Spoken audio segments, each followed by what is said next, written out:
ओम साईराम, मी अमोल कोते पाटील आणि भारत न्यूजमध्ये आपलं स्वागत आहे.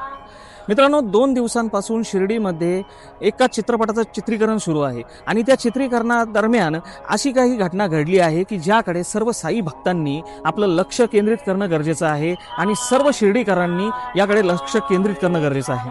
चित्रपटाचं नाव आहे तेरा साई. या चित्रपटाचं चित्रीकरण गेल्या 2 दिवसापासून शिर्डीमध्ये सुरू होतं.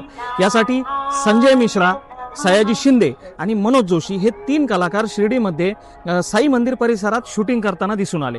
या शूटिंग दरम्यान एक अशी घटना घडली आहे जी यापूर्वी कधीही शिर्डीत पाहायस मिळालेली नाही. चित्रीकरणादरम्यान संजय मिश्रा या कलाकाराने साई समाधी मंदिरामध्ये जाऊन शूटिंग केलं आणि त्या शूटिंग दरम्यान ज्या ठिकाणी साई भक्त आपला माथा टेकतात, ज्या ठिकाणी साई भक्त समाधीचं दर्शन घेतात, त्या ठिकाणी बसून या कलाकाराने एक सीन शूट केलेला आहे. तिथं बसून त्याने ॲक्टिंग केलेली आहे.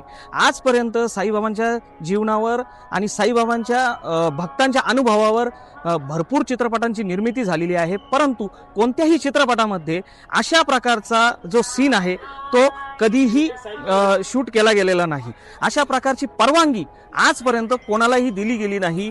साई समाधीच्या जो चौथरा आहे त्यावर फक्त जे गुरु आहेत, लाल कपड्यातले गुरु आणि इतर जे कर्मचारी आहेत त्यांनाच फक्त तिथं वर जाण्याची परवानगी आहे.